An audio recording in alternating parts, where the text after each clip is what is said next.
Fast Lane on the VTRN Sports app, 93.3 FM and 1320 AM Lynchburg, or by asking Alexa or Google Home, open VTRN Sports Lynchburg. Now, take the Fast Lane through the topics that matter across the Commonwealth. This is the Fast Lane with Ed Lane. Did you really think it was going to go any different last night? Over in our favorite spot, Yo, home, the Bel Air! When we knew that Tony Bennett was in the house to watch his mentee, Richie McKay, and the Liberty Flames. 59-55.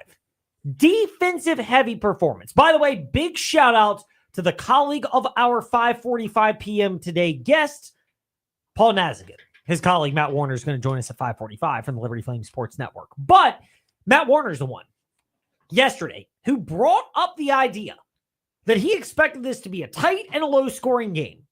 We will hurt ourselves, patting ourselves on the back, but we did as well. I know it's hard in Virginia, but anybody who may have been listening at Fastlane, Ed Lane on the podcast feed or on the streams would be able to understand that it was that way. Yes, maybe Tony Bennett's presence creates some kind of hex, might be a bit of a moment. We're getting them at 5:10, not 5:05. So, it may create a little bit, but this is what you got out of the game last night. Really good for Liberty. You were going to fight. You were going to play hard. And 4 of 22 on offense for Jaron Pierre. He had 13 points, but 4 of 22 meant he had to really work at it. And if the offense took a back seat, so be it. But even the players, notably the player tasked with defending JPJ, ironically, not John Paul Jones, but the arena of Tony Bennett. But Jaron Pierre Jr. It was Javon Moffmer who mentioned that the focal point going into the night was what Liberty could do defensively, and they called their shot. Oh, yeah, definitely, because we knew what Pierre can do, so it's just like, don't let him beat us, make somebody else beat us, and make all his shots hard and all his points hard. I mean, that was the focal point, and big part of the reason is they knew that if Jaron Pierre Jr. could get hot, he could have a big impact on the game, and it looked like it early. Makes that first 3 in the game, look fairly effortless, and Liberty was struggling offensively. And, if you're a Flames fan, it's pretty easy to go, oh, it's going to be one of those nights, huh?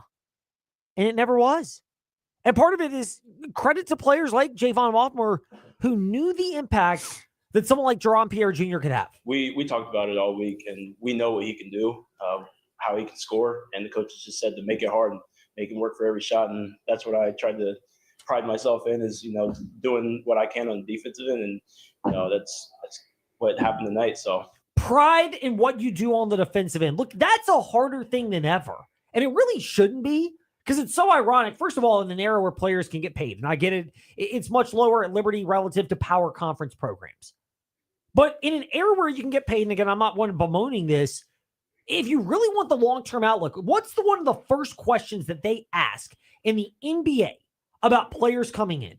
Heck, why is it that Ryan Dunn is in the NBA and believed to be making a big impact already for the Phoenix Suns? It ain't the offense. It's because they ask, who can you defend? Or whom can you defend, if you want to be grammatically correct? What position can you defend? What type of player can you defend?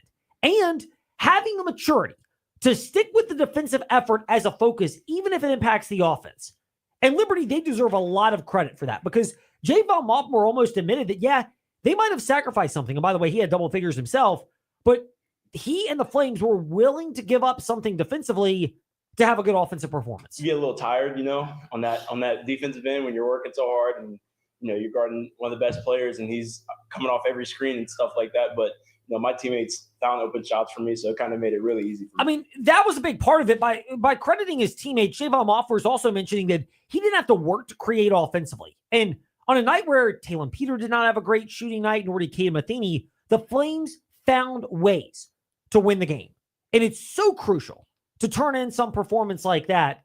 And they did that. And it goes back to the old adage that you will probably appreciate as a football player, Ty, because you're a defensive lineman at Heritage and Virginia Union. Shout out to the HBCU pride that you have. Mm-hmm. But defense wins championships. I'll say one thing, too. I asked Bryson Wednesday, I was like, Liberty has been impressive this whole month. Bryson Gordon of newsevents.com. Bryson Gordon. I'm sorry about that. I'm sorry, Bryson. They have been impressive this whole month of February, and I think they're on a 6-game winning streak. And that's the longest streak they had this season. I feel like this month of February, ever since that first loss they had against Jacksonville State at Jacksonville, they just turned everything around. In a perfect world, if you expanded the tournament and it wasn't power conference athletic directors and, more importantly, commissioners angling to just get more bids for their teams and exert the fact that they have lots of power and they can get more dollar bills, y'all, then I actually would be in favor of expansion if it meant you guaranteed both the regular season and the conference tournament champion in case there's a split in a conference. And I'm not just saying that because Liberty is in position. They still have to win out, and they've got to take care of business, but they're in position to win the Conference USA regular season. It's more the fact that you've seen this team continue to get better over the course of the year, and I believe there's a lot of value that could and should come from that, but I would not want to sacrifice the joy and thrill of the month that begins tomorrow, which is March, which, by the way, you can hear a slew of college basketball, baseball games, including the entire NCAA tournament right here on your home for March Madness. But the Flames put that together. They had a great defensive performance, and it led to offense. And for as much as people mention what you can do offensively, one of the truths in basketball to follow this time of year is great defense. One of the examples is the St. John's Red Storm, who they're not a great free throw shooting team. They're inconsistent from three-point range. I know the game you heard Sunday right here on the VTR and Sports app, they were red hot against UConn. But this is not a widely regarded team. But I've seen different metrics and experts, including one on ESPN.com, that listed about 8 teams that have a legitimate chance to win the national championship. And St. John's was put in that particular category because of what they can do on the defensive end.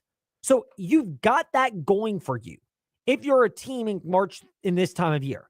And for the Flames, it takes a major level of maturity to do that. And Richie McKay was wise enough to acknowledge that that was one of the keys to the victory last night against Jacksonville State, was that unlike the first game against the Jacksonville State Gamecocks, where the Flames led at halftime, but the shots didn't go and the defense then started to lag, it was never an issue when the shots started to bounce off the rim instead of go in the first half. I was proud of our group, though. Thought we were hard to play against for the most part. Really good defensive effort.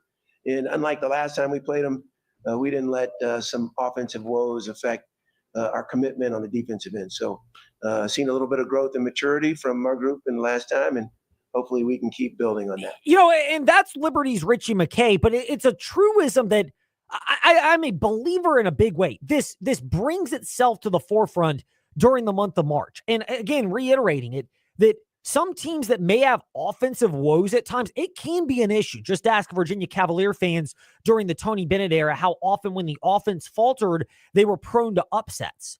But it's the defense that also keeps you in a lot of games, and it's why I'll go back to a team like St. John's. They've got the creators offensively, yes, but the threes don't often go. Free throws can be inconsistent.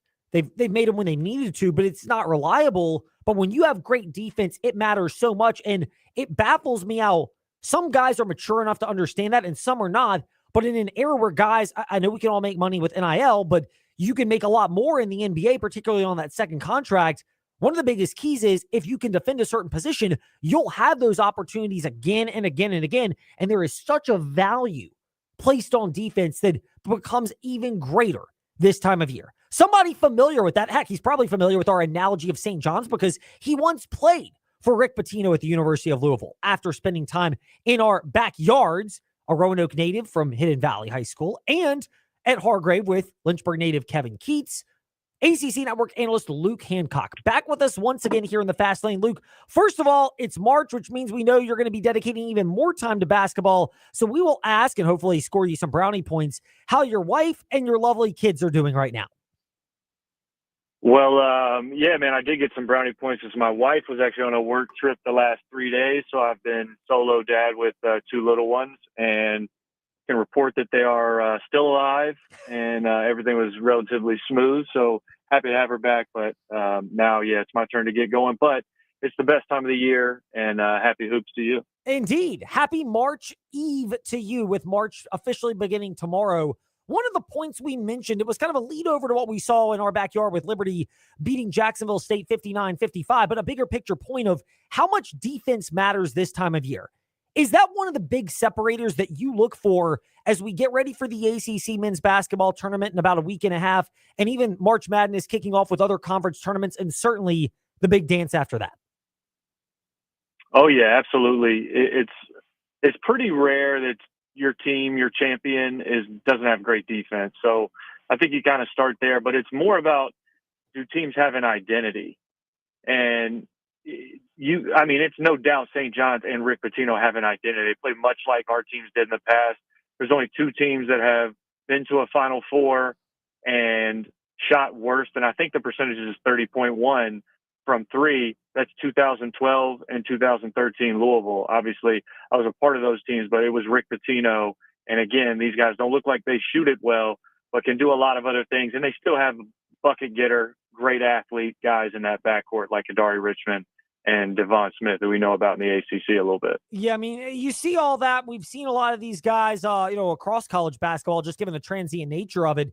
Is it harder now to convince players to buy into that defensive concept this time of year? Or is it almost easier now because if it's a transactional nature and values being placed, for one, it's probably emphasized up front, but even more so, we were using Ryan Dunn as an example because he went from UVA to the Phoenix Suns in the last NBA draft. And in his rookie year, he's doing what people expected. Not the best offensively, but that defense is carrying him, and you will find a long-term and profitable home at the next level if you can defend a position.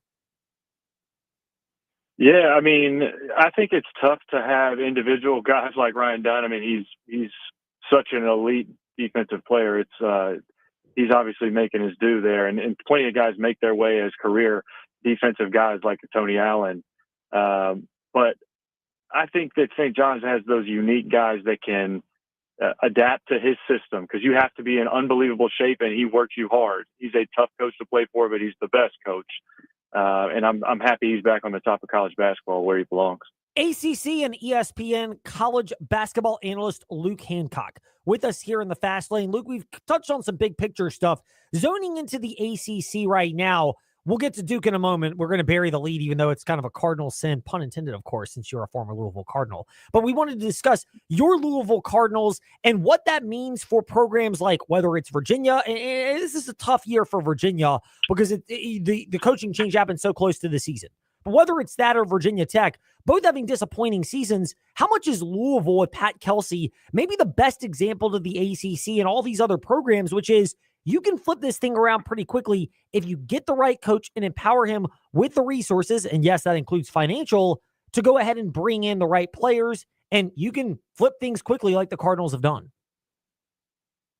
Yeah, I do think there are a couple points there. I think financially you got to have the resources to play. I think that also a staff can go in if they have a great plan and they go out and can execute it with those resources, and you can turn a program around in short order. I think, Virginia had such a unique and kind of crazy season, including, losing some players right before season started. I think Jalen Worley would have really helped these guys.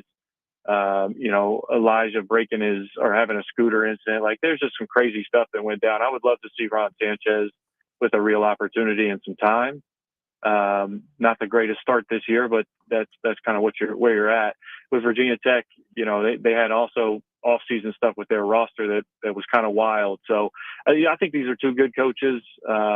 Both those programs probably looking around saying, man, if we get the right guy, right motivation, right resources, but they could very well have their right guy. I certainly think so. When you're judging the Virginia Cavaliers, particularly in ACC play, if you look back since January 29th, they lost by 1 to Virginia Tech. They lost to Duke, who's arguably the top team in the country. They clearly are in the ACC, and to a pretty talented North Carolina team.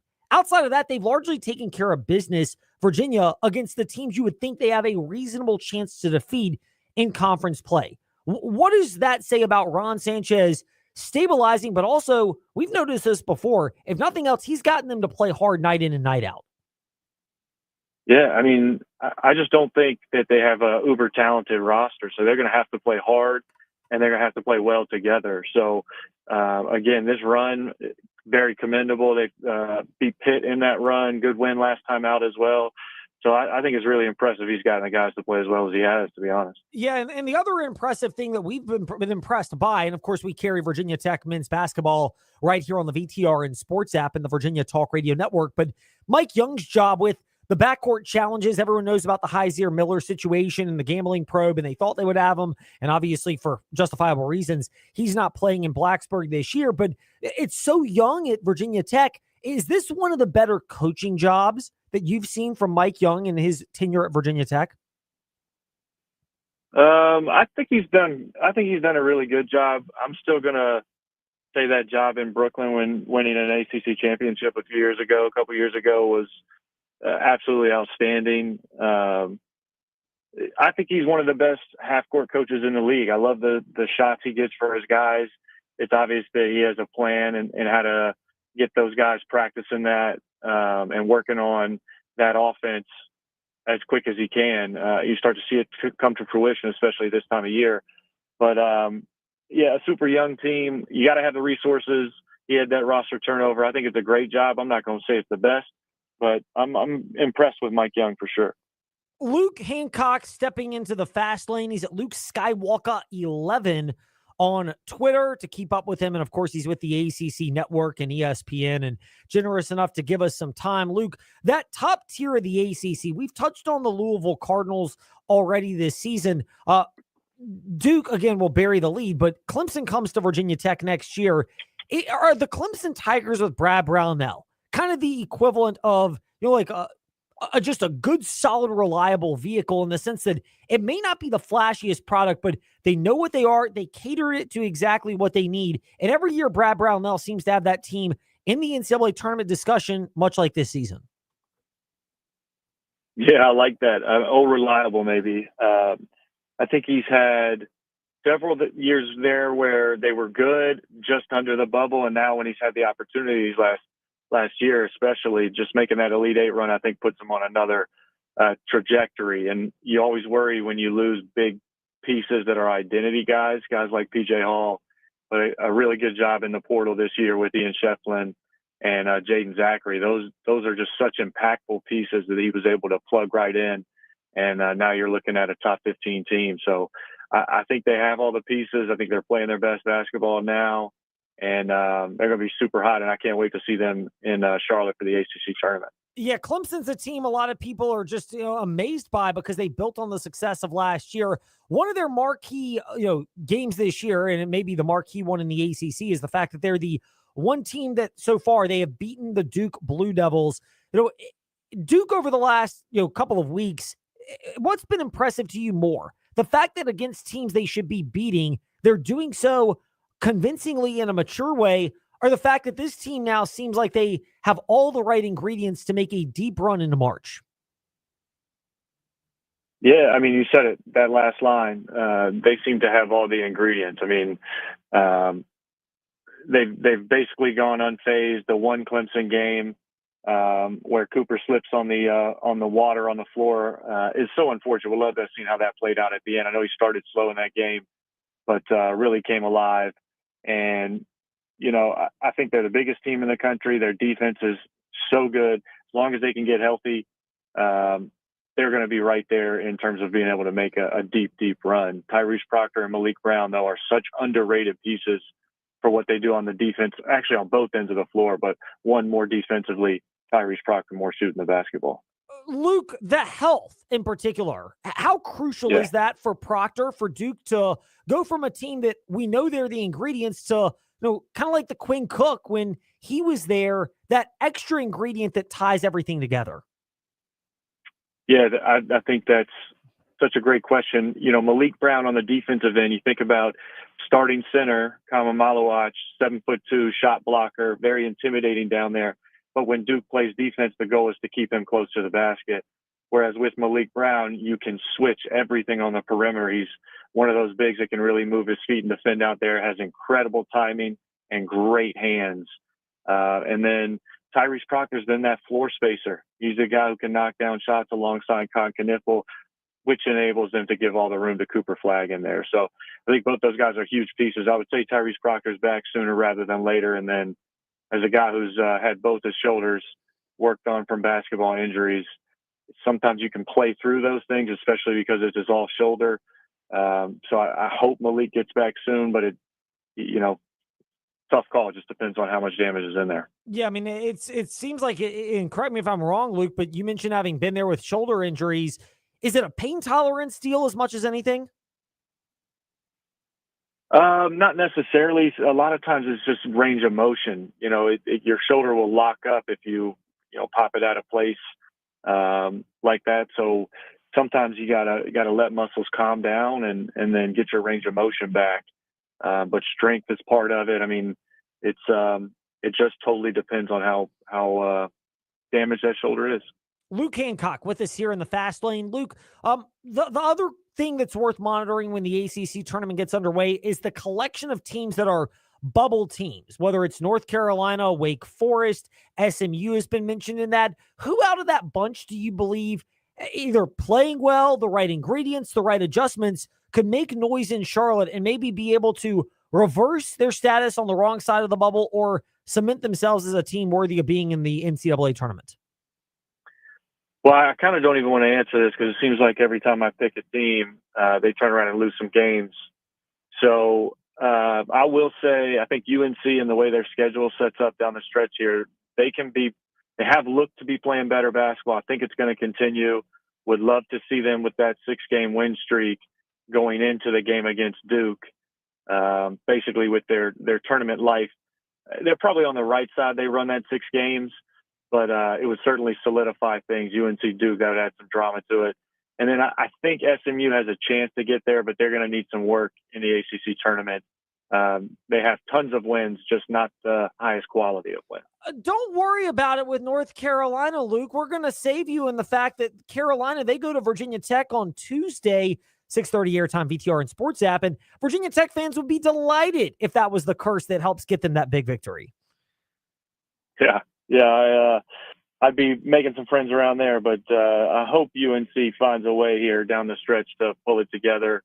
And then Virginia Tech has some magic in the tournament. How about that? Try and get them both in. Hey, that would be a fun way to do it. Tech's going to need to do it the hard way in the tournament. Carolina, maybe, but there are more touch points. Miami, Virginia Tech, and then, of course, the big one against Duke in Chapel Hill next Saturday. Always big when we can catch up with Roanoke Lane native Luke Hancock in the Fast Lane. Luke, it's been great speaking with you today. Thank you so much, and hopefully you can exhale for a moment now that your wife is back to take over for you and the 2 kids.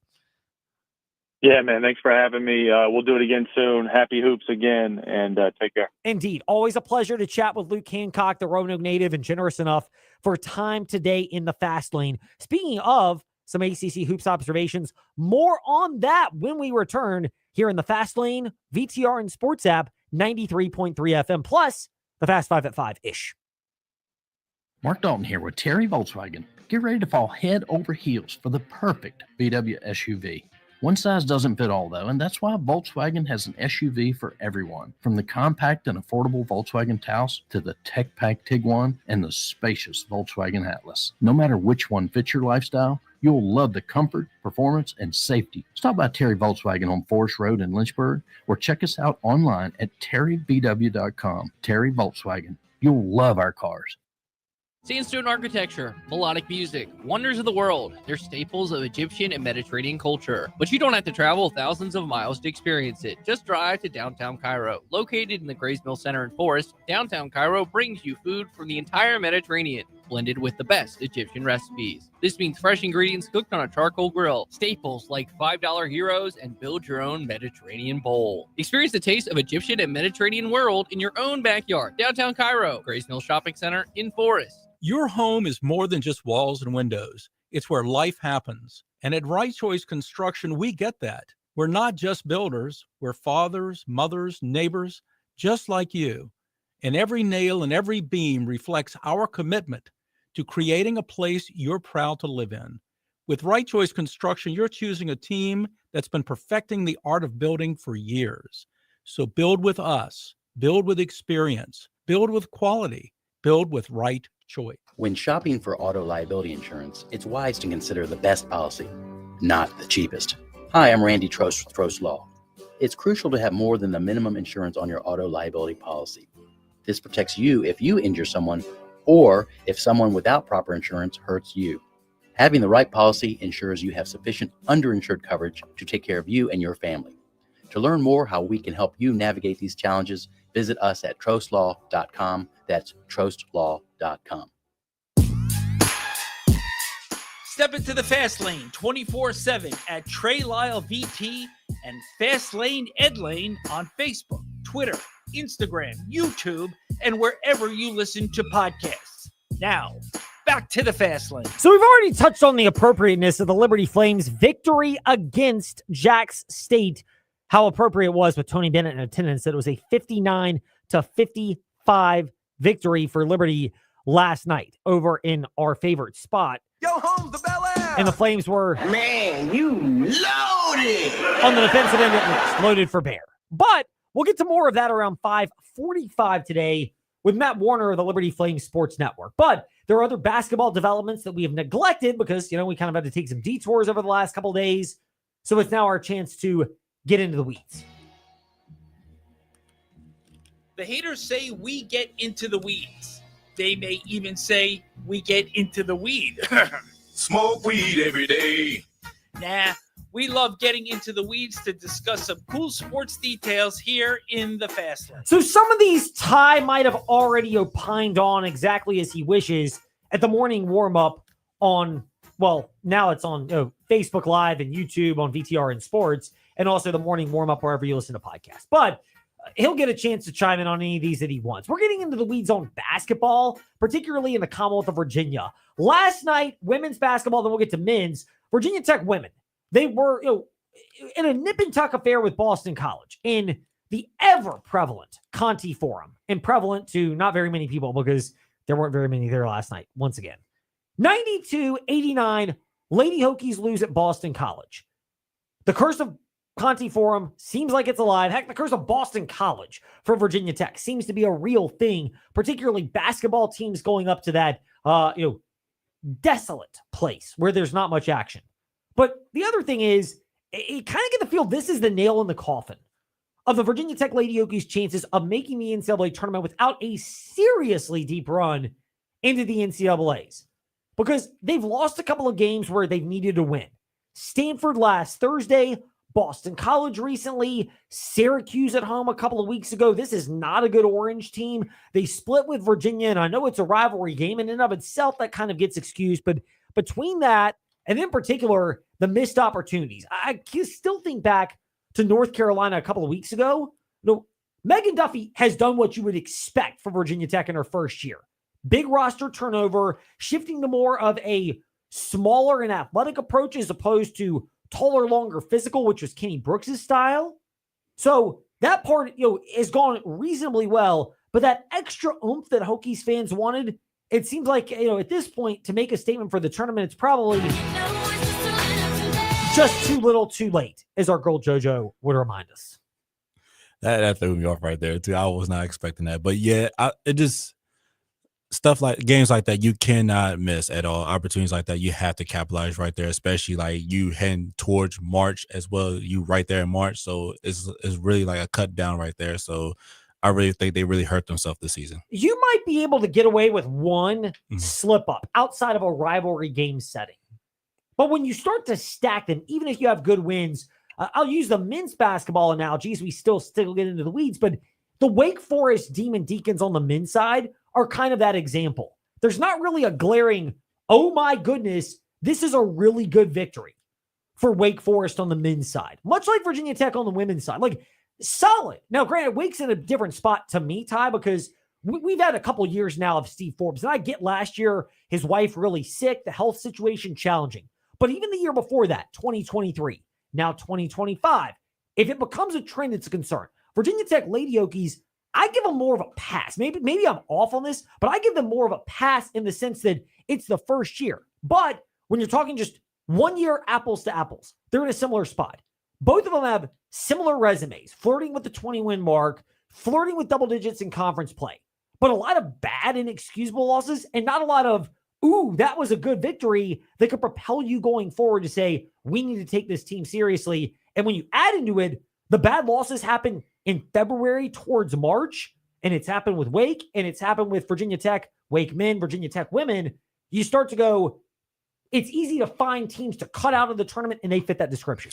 Definitely, I definitely agree with you on that one. It really stands out. Them, and especially them losses really stand out on your record as well. And then that's how people look at you like, oh, I don't know about this now. They be losing to some teams they supposed to win and they're not capitalizing. So I don't know what's going on. I don't think they deserve a shot in the tournament. If you get a good win or two, it becomes easy all of a sudden to say, okay, I like what I see out of this team. I can make the justification on putting them in. But you got to have something to offset bad losses. Otherwise, it's taking care of business with just some bad losses. It's a lot harder than taking care of business, a couple of bad losses, but also the tantalization of the upside, and you just haven't seen it. I'd be remiss, though, if I didn't say this. And no, I don't think Boston College and women are great. I don't pretend to believe that that's a team that we're going to follow closely. But the team that beat Wake Forest, and I get this is a Wake team that they are on a skid themselves with the losses they've picked up.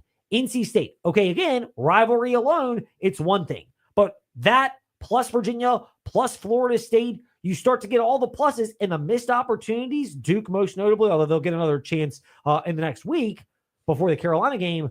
But, for Wake Forest, yes, it's bad, but kudos to Virginia. Like we touched on this a moment ago with Luke Hancock from Roanoke and the ACC Network. And Virginia, they're playing hard for Ron Sanchez. You at least have to entertain the question that he's a guy that should be in the discussion for being the permanent head coach. Whether people want to get behind someone else, that's great. If you do, go for it. But Ron Sanchez, at least, he's got them playing hard. And when they had a chance to beat a down North Carolina team, they no-showed. But coming off of that, another road game, they showed up, they jumped on Wake Forest early, and they kept them at arm's length. As much as we can criticize Wake Forest, and it's justified, you do have to give some praise to Virginia, given that, I think Luke Hancock hit the nail on the head. It's not a very well-constructed roster, given the injuries and departures, and yet somehow they're at least fighting and staying in the games you think they should be in. And I mentioned this earlier before. I think they starting to trust Ron Sanchez as well. I understand, like you said, Tony Bennett retiring out of nowhere, that does ruin everything. That makes you think like, oh my God, like it ruins your coach, it ruins your game plan, your strategy throughout the whole season. Now Ron Sanchez, his first season as an interim head coach, and a lot of players was trying to adjust with him and stuff. But I just feel like they starting to trust him more each game. I wish they would have done it earlier during the season. It might be different, but like late in the season, but they were still fighting no matter what. That's a big thing for Virginia. Like they're playing hard. I know it sounds ridiculous. Miami has an interim coach in men's basketball. They got beat by 35 against Duke in the first meeting. And I'm the one who said, I don't think they're going to get beat that bad. That's right. They got beat worse on Tuesday night. So that to me is the barometer of interim coach with no buy-in. And yes, I get it. Money's a factor, but it's a factor for all these programs. At least Ron Sanchez has the players that want to play at Virginia playing, and he's getting the most out of a badly constructed roster. Now, if he constructs a roster next year like this, you got to have serious questions about his ability and Virginia's investment to get the right roster. But if you're just talking about what can you do when you're dealt in the old Young Jeezy analogy, and yes, Sanchez has been as good as he can. He's played the hand he's dealt. He's not complained about it, even though we all can look at it and see it. And this is not me saying kudos to Virginia. They're flirting with 500. They are not NCAA tournament worthy. They're going to need to be above 500 to have a prayer at the NIT. But, which I don't think means as much as it used to, because for power programs, there's so much roster turnover. It's not like, springboard to next year. It's more, more games. Who's really invested? But Ron Sanchez, that game against Wake Forest is another example that when you found a way to get a team that was struggling, you at least took care of business. And I feel like Ron Sanchez deserves a lot of credit too. I know he's been criticized a lot this whole season. He still managed to stay calm and cool throughout the whole season. Still managed to have the players trust him, go through his game plan. Other things of note, and this is not Wake Forest bad because you're only in year 3 with Coach Mox at Virginia, but Kamora Johnson, 3 assists shy of a triple-double last night. Virginia 63-51 win at SMU. They're now 15-14 overall. Again, if you're talking about the women's NIT, you probably get the JoJo treatment. Too little, too late. But they've won 3 of their last 4 since the blowout loss to Virginia Tech at home, and they enter Sunday's game at top 15 North Carolina. I think they're a justifiable underdog. They've been in a lot of these games where it's close and they haven't pushed it over the hump. They have against now some bad teams lately, Virginia, but there's still, you want to see a little bit more. And I don't think we're quite at make or break here, but I think we're at a critical juncture off season for Virginia. We can visit that in a moment with Coach Mox, but at least, again, you've got them playing hard down the stretch when things have kind of gone awry in your season. It doesn't necessarily mean, hey, everyone's bought in, it carries over to next year because of transfers, but it at least means the coaching staff can prevent things from going off the rails. And I do believe Virginia men, Virginia women, and other programs, that necessarily is not a ringing endorsement of everything, but it's a basic job requirement. I definitely agree with you with that. So I think UVA still have the quality to do it, and I have a lot of faith in UVA. It's going to take a lot of time during the offseason what they're going to do. That's their biggest thing, the offseason. Undoubtedly. I mean, for Virginia women, you've got the infusion of cash from your sugar daddy. And look, I think it's awesome. Like, I know people can bemoan when you say Alexis Ohanahan, the Reddit founder and husband to Serena Williams, is the sugar daddy for Virginia women's basketball. But look, I say that in an endearing way in this sense. I love that somebody wants to support a women's team and is going to put their resources behind it and wants to see them succeed. Now, with that comes greater money, comes greater expectations that you deliver on that. And there are fewer opportunities to say, we can't get the best talent, coaches, players. So the pressure gets ratcheted up, and it will next year. And I think justifiably, and even this offseason for Virginia. Meanwhile, Virginia Tech, we're not quite at the how much money they're really going to invest in the offseason, but I thought the loss to Louisville the other night, 71-66, 19th ranked team in the country. Pat Kelsey knows what he's doing at Louisville. They've exceeded expectations. They're going to the tournament this year. They, Clemson and Duke, your guarantees out of the ACC. It was about how I expected. Virginia Tech, they fought against an 11-0 hole. But turnovers late, particularly in the clutch, 22 of them in total. This is another one of those hard learning lessons of you may be getting better, but those bad habits are likely to creep up, the old muscle memory, if you will, especially against good teams, which the Louisville Cardinals are. I think you really said everything right there, Ed. It's just their bad habits. I think they know Virginia Tech is a pretty good team. They fight hard every single night. I just feel like they just need to reconstruct a little bit. I think they could be a problem next season. I think this, even though they learned a lot this whole season, but I feel like they just need to fix some stuff, so small stuff. They could be a good team. Yes, it's little corrections, it's small things, but doing so as well, identifying who you want to have back and then who you do not.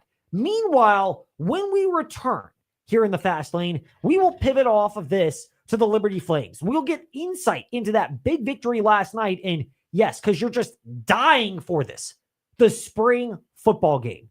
Jokes aside, it is worth bringing it up because what are we looking for tomorrow with spring practice not even wrapped up? That with Matt Warner, the Liberty Flames Sports Network, when we return here in the Fast Lane on the VTR and Sports app, and ask that smart speaker, open VTR and Sports.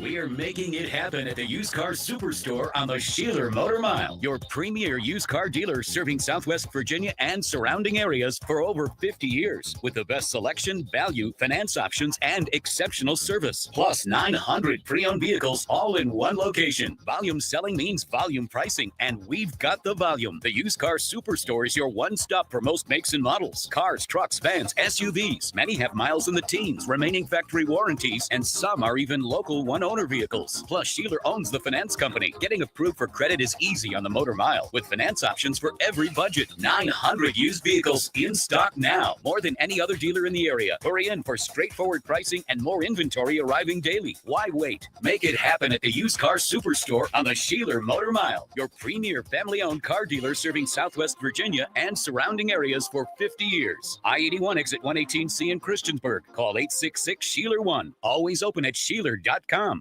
We're here with Colt from We Fix Stupid Computers. Colt, to go along with your residential or individual walk-in services that you offer, you also do a lot of business IT support. How about you discuss that, and what specifically do you do to help businesses in the area? We see a lot of that. Small to medium-sized businesses, they still have their IT projects. They still need resources to help them within their office and for remote users. And so we'll step in and fill in the gap where we do a lot of projects for them help them manage their resources, their budgets, and get their technology under control. Colt, how can these people reach out to you to assess their IT needs? Call us. Our number is 434-525-8590. Our website, wefixstupidcomputers.com. We're on Facebook, and our office is here locally, 14690 Forest Road, right next to Scott's Cabinet on 221.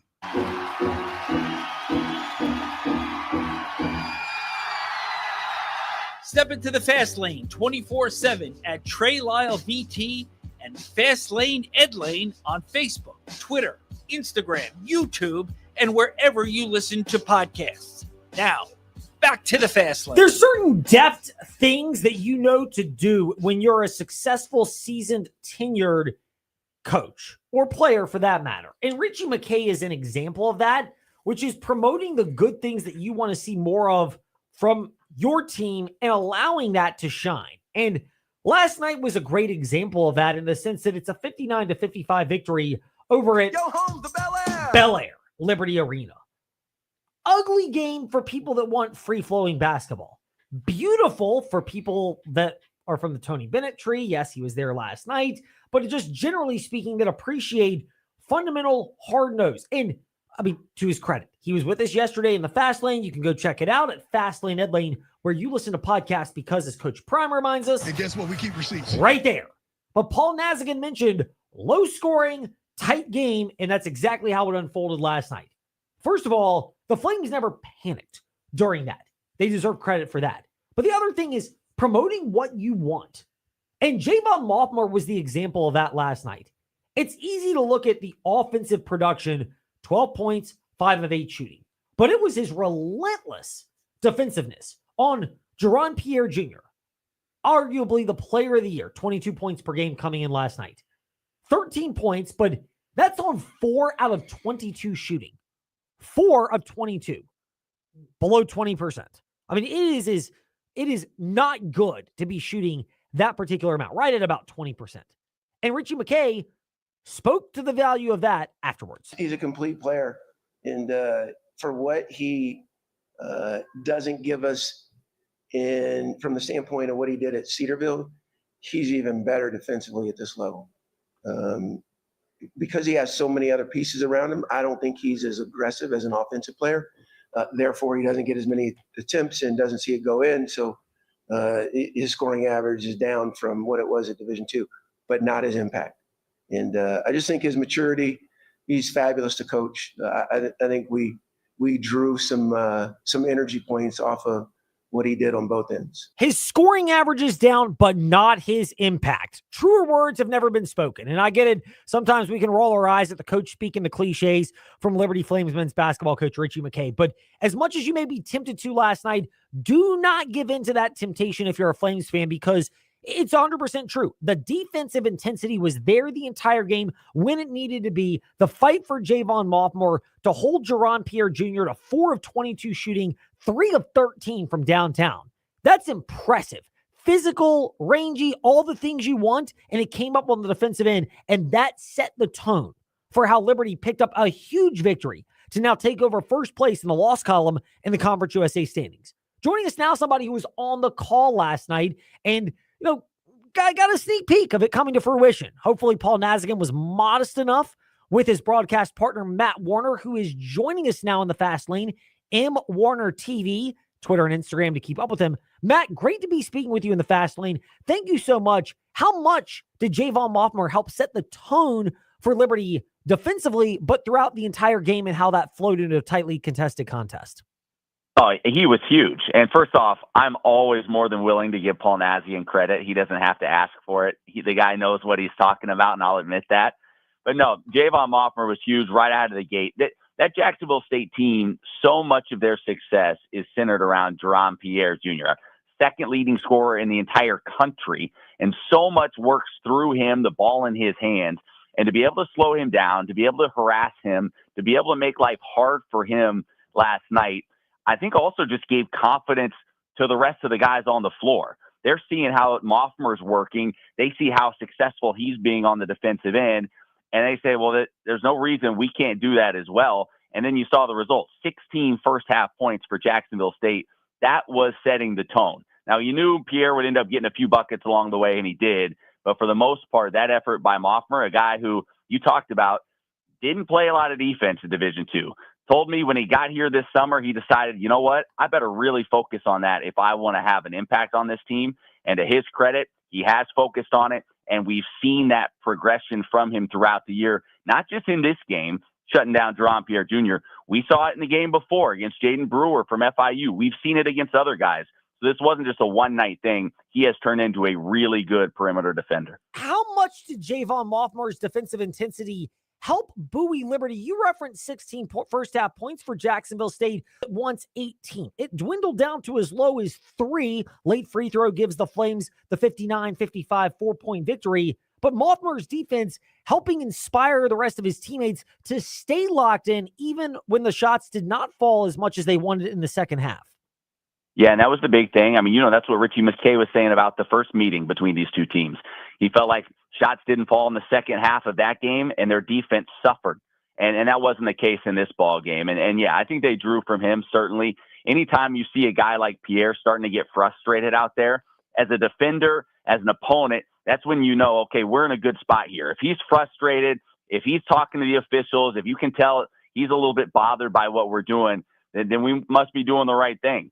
And, yeah, you could certainly see that last night. And that defensive effort, especially in the first half, was, as good as we've seen Liberty this year. Really the last, 3 of the last 4 halves going back to that FIU game are as good as we've seen Liberty defensively this year. M. Warner TV, Twitter and Instagram to keep up with Matt Warner of the Liberty Flames Sports Network, who's hanging out with us today here in the Fast Lane. He was on the call for the big 59-55 victory against Jacksonville State last night. Give us, we like to go usher sometimes in the Fast Lane, not with everything, but just giving confessions. When you noticed that Tony Bennett was in the arena last night, did you get the same vibe that we did, which is, oh, this is fixing to be a defensive game? Yeah, how could you not? You at least just think about anybody. If a close friend of yours like that is there watching your team or watching you do something, and defense is his thing. Of course, Richie McKay, there's got to be some part of him that's like, man, I hope we really better step it up defensively tonight. I don't want to, give up 75 points in front of Tony Bennett. So, yeah, I think for sure in some small way that probably had an impact.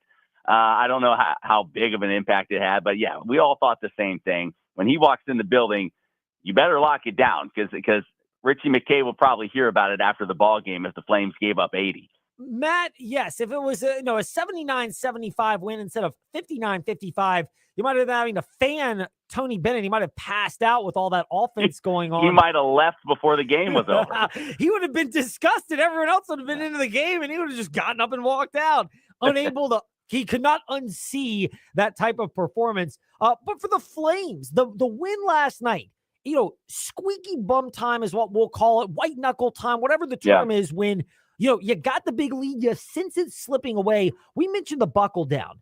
How much for Liberty also of going through these defensive games previously?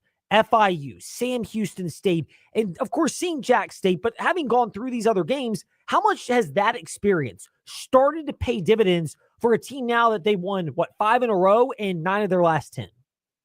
Yeah, I think it's huge for them. And I think it's the biggest difference between last year's team and this year's team. The margin for error isn't nearly as slim with this group because they can play defensively at a higher level. And because, and we talked about Moffmer's performance, but because of Owen Aquino and what he provides as a rim protector that they really didn't have a season ago. I think so much of the defensive success goes back to him and what he's able to do to kind of help erase maybe some mistakes. If a guy is beat off the dribble, he's able to step in, come over from the help side, and we've seen him do it a number of times this year, deny shots at the rim. So, yeah, I think it's just this team, they find ways to win even when it's not all clicking, and that wasn't the case a season ago. How many games have we seen them, they only made 5 3-pointers against, I think it was New Mexico State, yet they found a way to grind it out and get a win. We've seen that a handful of times this year where the offense hasn't necessarily been clicking, but they can rely on their defense. They can rely on their toughness, and that wasn't something they had a year ago. So that's been the biggest change for me. You've got the rim protector in Aquino. You've got experienced guys that have been through it, whether at this level or a lower level. And then they just rely on that Richie McKay defense. This is the way it was back in the day when it was Scotty James and Caleb Holmesley and Lavelle Cabell. You felt like you always had that defense to fall back on, and it's kind of getting back to that way here with this year's team. One thing that comes out of this victory for the Flames, they host Kennesaw State for a 1 p.m. matinee on Sunday. I can't tell you how many people are like, I might have to leave church early tomorrow. I'm lucky ours is 10:30 to 11:30. So there you I go. I think I'm going to be able to get over there in the nick of time. But, the matchup itself is how the Flames respond to success.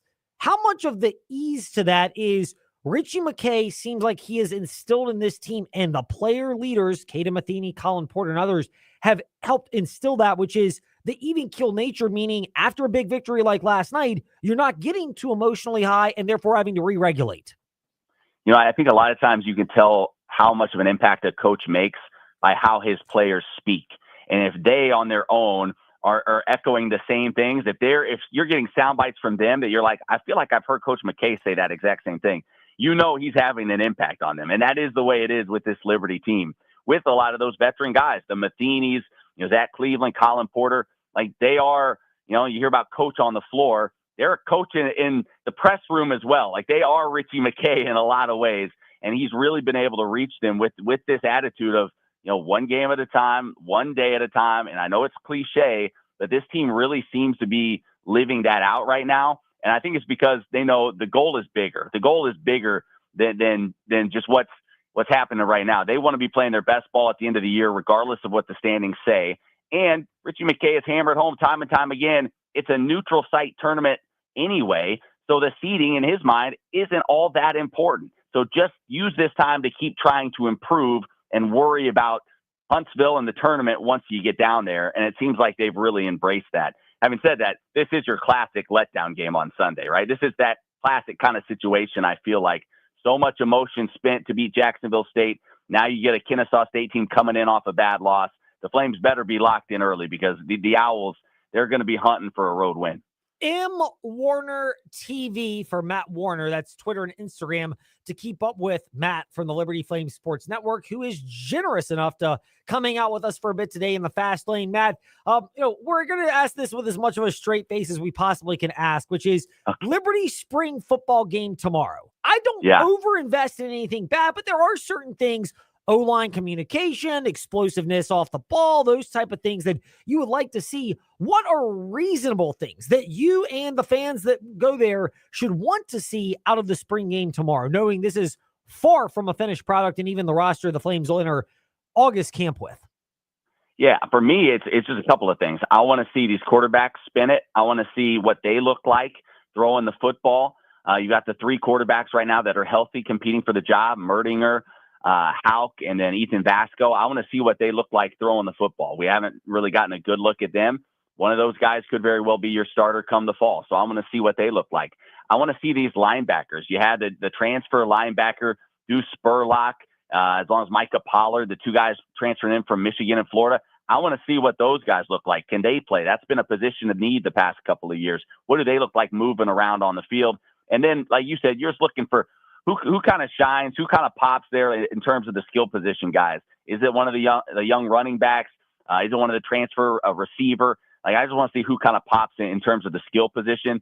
But I think first and foremost, everybody just wants to see, what do these quarterbacks look like? Do we have a guy that can take this program and kind of lead Liberty back to what they were a couple of years ago, which is, a Conference USA champion? The amount of, upside that gets shown at quarterback will be somewhat limited, but how much are you looking for that out of the position, knowing that, you've got three transfers that have come in, with Power 5 pedigree in some cases, with proven play pedigree as well. The ability to say, all right, like for me, I don't necessarily want to see the finished product. It's more, hey, they seem to grasp it. The team responds well to them. And this is something that the coaching staff and players can work with together over the ensuing months. Yeah, like you said, I don't think you're going to see a finished product by any means. I don't think, these guys probably are, they're not as far along as what Caden Salter was in the spring game last year in terms of grasping the offense. I just want to see skill set. I just want to see what kind of physical traits do these quarterbacks possess? Is this a guy that can move well? Is it a guy that can be a true dual threat? What kind of arm strength are we talking about? It'll be more like that. We know these spring games, coaches, especially nowadays, don't want to show much anyway. Some coaches are getting rid of the spring games altogether. So I don't think we'll see a lot, but I just want to see those traits and see what do these guys look like. How might they be able to fit into a Jamie Chadwell offense moving forward? Those are questions that will be answered. We look forward to that being answered tomorrow for the spring football game and, of course, the continuation of the basketball season. Matt Warner hanging out with us today in the Fast Lane. Matt, good to speak with you. Thank you so much. And the one bright spot is it looks like we'll have good weather for tomorrow's game as well. Sounds great. We did that a couple of weeks ago. That was no sure thing, so we'll certainly take it. Indeed. Matt Warner with us here today to wrap up our chat with him in the Fast Lane and appreciate his time. Just a couple of nuggets, by the way, as we get ready to close things out today in the Fast Lane, and we'll get to more of these over the next couple of days. One of them being Hugh Freeze. Look, I was never on the golfing buddy side of being tight with him. I know he had some in the area and in our audience.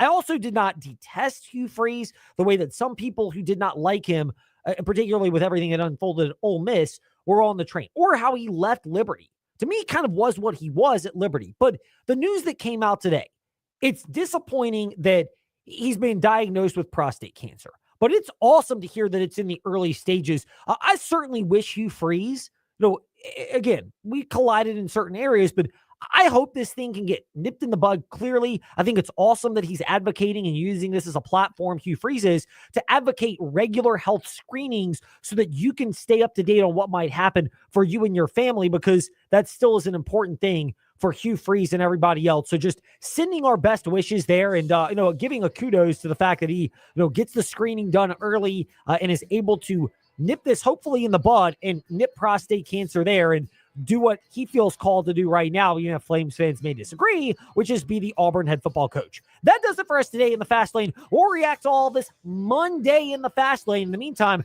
Ty Tracy 90 and Fast Lane Ed Lane on the socials to connect over the weekend. Thanks for listening to the Fast Lane on VTR and Sports 93.3 FM W227 BG Timberlake and 1320 AM WVGM Lynchburg. This is St, the sports betting network. Welcome to Make It Rain with Adam Shine on St, the sports betting network.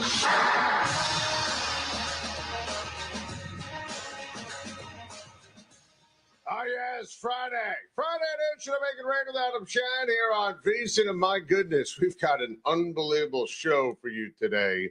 We have some monster breaking news in the National Football League that really impacts how you wager on the LA Rams. We will get into the very latest on Matthew Stafford as we officially have a resolution. What an epic night last night in the NBA from an entertainment and a betting standpoint. We will get into everything going on when it comes to Steph Curry, when it comes to the LA Lakers. We have a lot to say about the Nuggets and the Bucks. We'll get into the Cavs and the Boston Celtics tonight. We have some interesting information and news from a betting standpoint on Aaron Rodgers and Travis Hunter. Justin Termini, the face of SiriusXM NBA Radio, will join us to help us break down what is going to be an incredible night and weekend in the NBA. College basketball is heating up. We have an incredible slate of games tonight and tomorrow and Sunday. March 1st on Saturday, baby. We are ready. It's college basketball season. What a night last night in college hoops. The season's been incredible. March Madness is going to be off the charts. Let's start with some major breaking news in the National Football League. Matthew Stafford is staying with the LA Rams. It is official. The team has tweeted it out. Matthew Stafford is not going anywhere. This morning, there was a report in the Las Vegas Journal that Matthew Stafford's reps and the Raiders had agreed on parameters for financials if, in fact, there was a trade. And listen, this was all about the Benjamins, baby. And Matthew Stafford had a meeting today with Sean McVay and had a meeting today with Les Snead, the coach and general manager, respectively, for the LA Rams. And listen, he wants to stay. And he got a raise, not as much reportedly as the Raiders were offering, not as much reportedly as the Giants were offering. But this is where Matthew Stafford should be, the Rams. Honestly, it was only about the Benjamins when it came to a potential Matthew Stafford trade. He had no guaranteed money in 2025, 2026. Go back to last offseason and the Band-Aid solution that Sean McVay and Les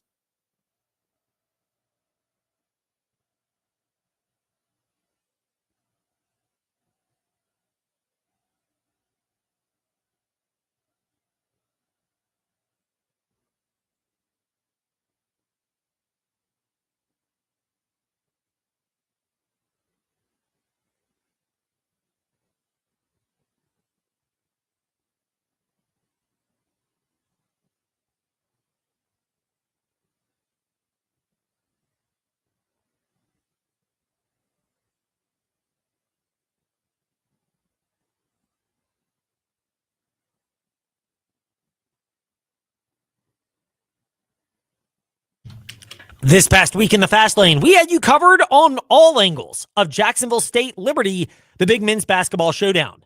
Paul Nazigan of the Liberty Flame Sports Network accurately predicting the flow and outcome, while his colleague, Matt Warner, gave him props in the recap. Hear it all, Fast Lane Ed Lane, where you listen to podcasts. Stay updated. Fast Lane Ed Lane, Facebook, Twitter, Instagram, and join us weekdays in the Fast Lane, 5 to 6 p.m. on the VTR and Sports app, 93.3 FM. Ask your smart speaker, open VTR in Sports.